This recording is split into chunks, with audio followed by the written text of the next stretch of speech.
Family, તમારું સ્વાગત છે ફૂડી કિચન પાપામાં।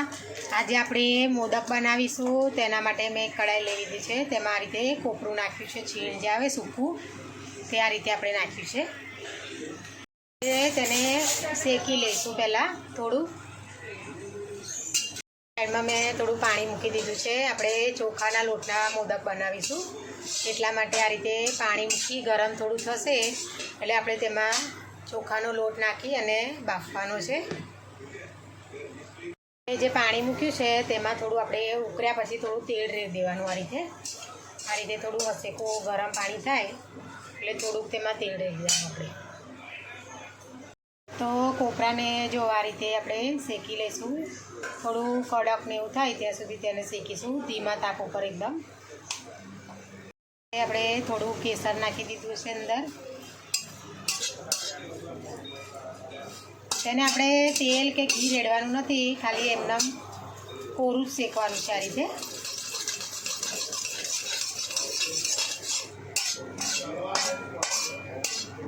જ્યાં સુધી થોડો બ્રાઉન રંગ ના થાય ત્યાં સુધી તેને આપણે શેકી લઈશું।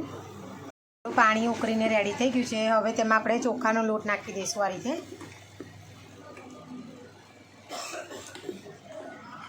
આ રીતે મિક્સ કરી લેવાનો। જુઓ આપણે જે રીતે પાપડીનો લોટ જે બાફીએ છે તેવી રીતે પણ આ સાદો એકદમ બાફવાનો છે, તમારે બીજું કાંઈ નાખવાનું નથી, ખાલી પાણી તેલ અને લોટ આ રીતે મિક્સ કરી દેવાનું। જો આ રીતે આપણે મિક્સ કરી દીધું છે લોટને। જો આ રીતે મિક્સ કરી દેવાનો લોટને આપણે કોપરું શેકાઈ ગયું છે। આ રીતે થોડું બ્રાઉન રંગનું થાય ત્યાં સુધી આપણે તેને શેકવાનું છે। હવે તેને આપણે એક થાળીમાં કાઢી લઈશું। તો આપણે ઠંડુ કરવા માટે મૂકી દીધું છે આ રીતે કોપરાના।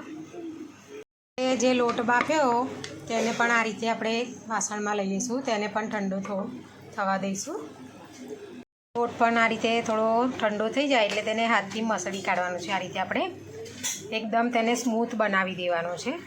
આ રીતે જો આ રીતે મસળીને તેને એકદમ સ્મૂથ આપણે બનાવી દઈશું। આ રીતે કોપરું પીસ્યા પછી આ રીતે થોડું ઝીણું કરી દેવાનું આપણે પીસીને। હવે તેમાં બદામ ને થોડી આપણે ખસખસ આ રીતે મિક્સ કરી લઈશું, તેને મિક્સર જારમાં આપણે પીસી લઈશું। તો જો આ રીતે આપણે સ્મૂથ લોટ બાંધી દીધો છે તેનો। આ રીતે હવે તેમાં આપણે પીસીને બધું જે કર્યું છે તેમાં હવે ગોળ નાખી દઈશું આ રીતે।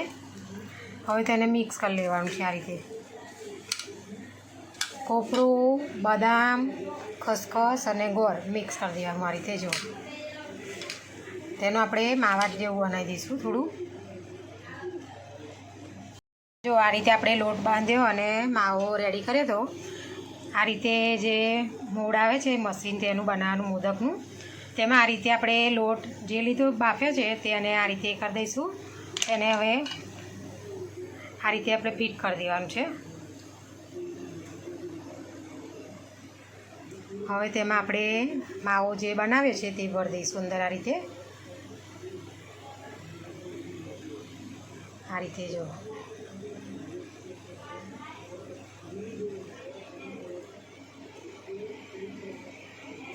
જો આ રીતે આપણે મોદક બનાવ્યા છે,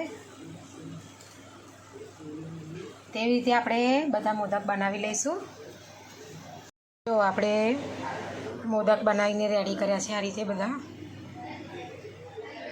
તે મેં પાણી ગરમ કરવા માટે મૂકી દીધું છે અંદર। જો હવે તેમાં આપણે ઘી લગાવી દઈશું।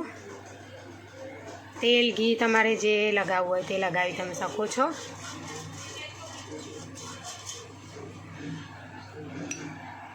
હવે આપણે ઘી લગાવ્યા પછી બધા મોદક અંદર આ રીતે ગોઠવી દઈશું, બાફવા માટે મૂકી દેવાના છે।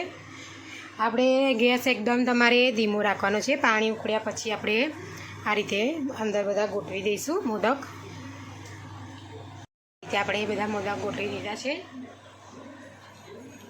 હવે તેને આપણે થોડી વાર માટે ચડવા દઈશું, 10 થી 15 મિનિટ માટે તેને આ રીતે ઢાંકી દેવાના। તમારે ધીમા ગેસ ઉપર તેને ચડવા દઈશું આપણે। તો જો 15 મિનિટ થઈ ગઈ। હવે આપણે આ રીતે મોદક આપણા બનીને રેડી થઈ ગયા છે। હવે તેને આપણે 5-10 મિનિટ માટે આવી રીતે જ રહેવા દઈશું. જો આપણે મોદક કાઢીને રેડી કરી દીધા છે. આ રીતે જો બફાઈને કમ્પ્લીટ થઈ ગયા છે.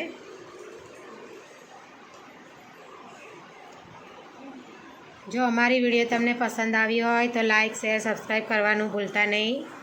Thanks for watching.